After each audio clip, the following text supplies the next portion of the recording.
What's going on, everyone? Alan Cortez here, aka the Bird Bay, and today is a special day because I have my special someone with me here. Say hi, Elfie. Today is Elfie's birthday weekend, so I figured I'd bring him out to the park, get him some sun. He's turning 10 years old. He's an old man. I think in human years that would be probably like 30 years old, late 20s, early 30s. So yeah, I mean, I'm just gonna be talking about some awesome moments that I've had with Elfie, get some shots of Elfie going to town on his fruit and nut bowl. So usually I use fruits and nuts for treats for Elfie, but today, because it's his birthday, I'm gonna just let him have as much as he wants. And I'm pretty sure he's gonna go into a bird coma after. He's gonna fall asleep from all the nuts and fruits, but hey, if it's once a year, it's not a big deal. It's his birthday, and yeah, Elfie's awesome. I've loved the experience with Elfie so far. Little buddy, how you doing, man? Happy birthday. Getting some sun, hanging out, relaxing. Yeah, happy bird. You're about to get some treats, huh, buddy? All right, we got Elfie on the harness. It's a nice windy day in San Diego. We're at the park, we're hanging out. It's Elfie's birthday. Happy birthday, buddy. Time to snack on some fruits and some nuts. And we gonna hang out, huh, buddy? Happy birthday, buddy. Woo! Got his harness on. One of the things that I love the most about harness training him is that I can take him out. I wasn't able to do this like 2 years ago with Elfie, 3 years ago when I got him. So this is pretty awesome. You get to hang out and kick it, huh, buddy? Can you whistle? He's like, where's the treat? Show me the good. Then we gonna whistle. Give me a kiss. Oh, whistle. Good bird. I'm gonna get you a treat right now. I think he knows what the word treat means. Elfie, you want a treat? Yeah, you know. You know you want a treat. Oh, Elfie, hanging out on your perch, buddy. You're at the park. Sun feels good, huh? Good bird, buddy. Oh, you're so handsome. You're gonna bite your harness in a little bit, aren't you? I know you already. He's like, let me at this harness. I'm gonna bite it off me. Oh, there he goes. Hey. No bite. Hanging out with Elfie, seeing if he wants to do little baby flights on his harness. I'm not sure if I want to free fly Elfie once his wings grow out, just because he is a little bit of a smaller bird, and smaller birds, look at him whistling. Hey, smaller birds tend to be more susceptible to being prey as parrots. And there's a lot of hawks in San Diego, a lot of hawks, red-tailed hawks, peregrine falcons, I think, some other kinds, some smaller ones, but he's bright and green, so he looks like lunch for a lot of these birds. So that's why I've been hesitant about it, but I was like, maybe if I can get him to free fly on a harness and get him used to that once his muscles get stronger, then maybe we'll consider it, or at least I might not free fly him, but I'll have him on a line and he can just fly around. So yeah, that's kind of the first step for me is, obviously getting the harness on. As you can see, he still tries to bite it, but he was a lot worse before. He used to get freaked out by it. It just naturally, he doesn't like to have anything on him. But let's see. Come here, buddy. Let's start with the small one. Come. Oh, good bird. Little piece for you. Come here. Oh, good bird. So cute.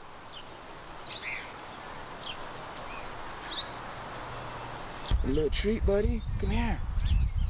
Come here. Oh, good bird. So one of the big things with Elfie is I like to practice any sort of like outdoor free flight type stuff with grass, because hey, he's trying to sneak one in. Can you whistle? Whistle. Go bird. Give him a kiss. So yeah, I like to train him on the grass, so if he falls, he'll kind of bounce, and birds have a really thin chest bone that I think it's not even bone, it's like cartilage, so if you bang that up, it can be pretty bad. So I try to keep it on grass. There's been instances when he first got his harness on and he was outside, when he was like, when you realize, you know, that being caged is a choice, and he tried to take off, he's like, freedom, And he didn't go very far, but luckily I caught him on the harness and he was dangling on his harness, but I caught him, and that's just an example of when it could happen. But yeah, I'm really enjoying just being out here in the sun, getting some vitamin D. I don't know if you guys are still not on lockdown anymore. I know in San Diego with the whole coronavirus thing, like we're finally getting outside. Parks opened up just a few weeks ago, so taking the most out of this time before it gets really hot out here as well. All right, buddy, you ready for another one? Come here.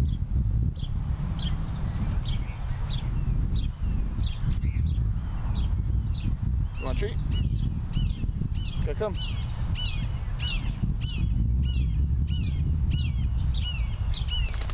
Oh, good bird.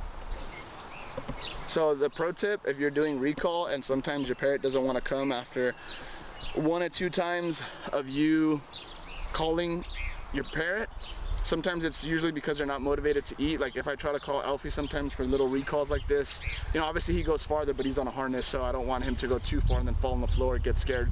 But he can, sometimes at 4:30 he'll be like, nah, I don't want to listen to you. But then, you know, time goes by, it's 5 o'clock, 30 minutes later, and all of a sudden he's interested. Just more food motivation. And there'll be times when he's motivated but he's being lazy and he doesn't want to fly, so then I'll just do bird body language, which is if you're ever talking to a bird or you're trying to get a bird's attention and it does this, it just turns around on you. It's basically giving you a birdie middle finger and saying, enough of you, I'm blocking you out right now, I'm giving you my back. So I'll do the same thing to him. I'll just stand for like 30 seconds to a minute, I'll turn around and just get on my phone, pretend like nothing's happening, and then I'll hear him in the background, beep, beep, because he's like, hey, come back. So it just shows that, you know, they missed out on an opportunity to get treats.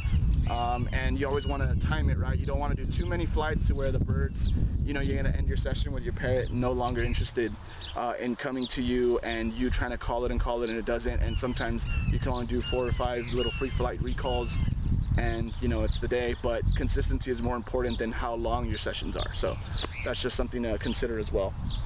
All right, buddy, last one. Let's see if we can go a little farther. Come here.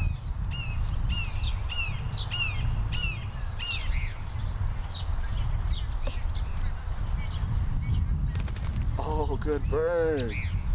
So I always try to go step by step with Elfie. I can usually tell in his body language. He has to muster a lot of courage to fly. If you ever see him, he goes like this. He goes, like he's bracing himself for flight, so to speak. And I take little steps. Like sometimes there'll be sessions like right now where he can fly this distance, but I'm calling him only this far so that he can get his confidence up, and then slowly start making it farther and farther back as his wings are going out too. So let's see if we can get one more in here. All right, buddy, you ready? You ready? Come here.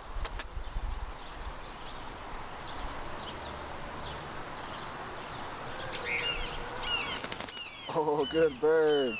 So for me, I'm gonna call it a day on the free flight recalls, the little ones with this harness. That's good enough for me. 5, 6 recalls. He's getting used to being outside. He's on his perch. He's got his harness on. He's getting treats. Now it's time for Elfie to get a little fruit snacks.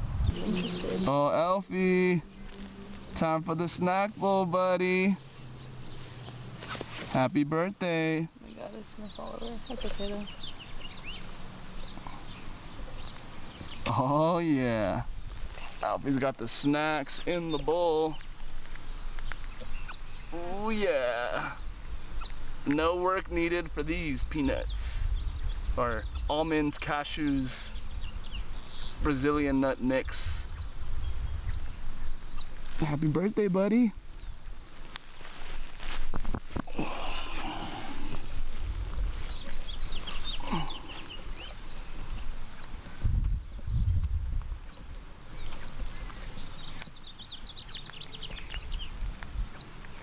Nom nom nom nom nom.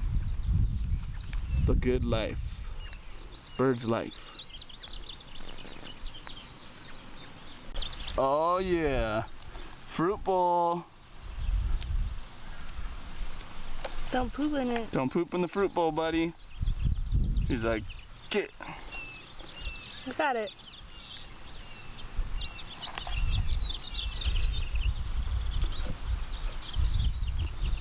Oh yeah.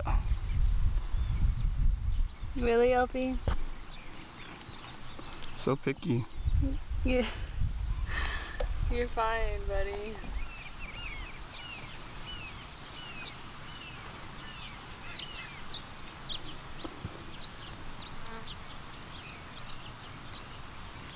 Going to town on the fruit. So, as you guys saw, Elfie went to town on his grapes. Check them out, they're over here. He decided to take a bite out of every single thing and not finish one grape. He's gonna have those purple, he's gonna have that purple dookie booty later. Those purple poops from the grapes should be pretty interesting. But yeah, I mean, had a good time here with Elfie, hanging out. He did a little bit of a free flight, well, harness flight, so to speak, but you know, baby steps. And I guess I just wanted to take this time to talk about some of the things that, you know, I like about owning a parrot, owning my parrot, and just the journey in general with Elfie.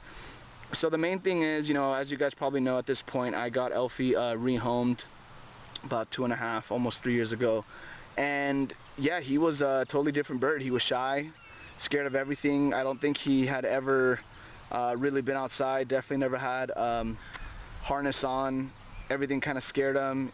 From what I knew, he was just an in-cage bird all the time. So naturally, when you have a parrot and he's in his cage all the time, and they grow up like that, they develop fearful behavior just because, you know, they tend to be maybe a little bit smaller, and also because they're just not exposed to the elements. And this is why now I've taken the time in the 2 years to, you know, trick train him, wave, whistle, spin, kiss. He just learned flip, to do loop-de-loop flips, where his food bowl goes. You know, harness training, that was a mission itself. That was probably the hardest thing because he was, you know, shy and reluctant, and he's doing a lot better now, and it just gives me the opportunity to take him out. But in terms of the journey with Elfie, I think there's still a lot more to go. I think he needs, because he's so fearful naturally, that free flight training has been a little bit more difficult, so that's why I've been focusing on the bond more than like hardcore free flight until he's more confident, he can become a better flyer. And in the house, so that's one of the big things. But you know, when I first got started, it was definitely not as easy, I guess I would say, with Elfie. We would wake up, and at 7 in the morning he would yell. I remember trying to cover him when I first got him, and I realized when I covered him he would yell even more, but it was because he didn't know where he was. And you learn little things along the journey, like you got to use a darker blanket. Pitch black room is better than sun shining through, because to them, as soon as they see sunlight, they don't really care about your alarm clock. They're going to be like, human, where are you? Yell, yell, and I'm hungry. So, you know, you learn those things. He used to yell a lot more. He used to be a little bit more needy. Now I can, you know, leave the room and he won't be yelling his lungs out to see where I'm at, because he just kind of knows, he has a routine. So all that's definitely helped. And yeah, just focusing on the positive things. He's a super sweet bird. He gets along with different people pretty well. He doesn't make a lot of noise, which I'm grateful for because I work from home. And I think it has to do with the species as well. You know, he's a Senegal parrot, naturally not as chattery and talkative, but you know, don't quote me on that. I'm sure there's exceptions to everything. But it's been a fun road with Elfie. Had a good time, gone different places. I plan to take him more places, go to the beach, go to the park. He's gone hiking with me, which was pretty cool. And yeah, and I feel like it's just beginning. And I guess the main thing I would say to everybody watching is, it doesn't matter what type of parrot you have. You can develop a good relationship with them. A lot of people think that you have to have a brand new bird that's a baby for them to learn things really well. And it just goes to show, Alfie as an example, he was older when I got him. He already had his routine and way of doing things, and he's been a lot better. So it just takes dedication and commitment. I would rather you guys take micro steps every day and consistency over, you know, trying to rush through things. You gotta know your bird, go at your own pace. That's super important. And with that, you know, being said, it's just kind of it's been a good journey with Elfie, and there's going to be a lot more stuff for us. So if you guys are thinking about getting a bird, you know, definitely go for it. Do your research a lot. Make sure that you're going to be able to give the parrot enough time to hang out, to bond, give them quality time, not just because they're pretty. You know, you should get one. That's my main thing. And yeah, you know, you don't need to have a baby bird. If anything, baby birds can actually be more work because you have to show them everything, step up, routines, everything from scratch. So it's a give or take, but I guess that's the majority of of, you know, some of the things that I'm super happy about with Elfie, and he's a good bird, he's sweet. It's been a fun journey, and it's gonna get better. And remember, don't rush it. He still has another, you know, at least 20, 30 years to go. So it's better for you to take your time, be consistent, than to rush it, because, you know, 2, 3, 4 months in respect to 30 years, it's not that bad. So this is Alan and Elfie, the birthday bird, signing out. Do you want to say bye, buddy? Say bye. We're signing out for now, and we will see you guys next time. Give me a kiss, buddy. Oh, good bird.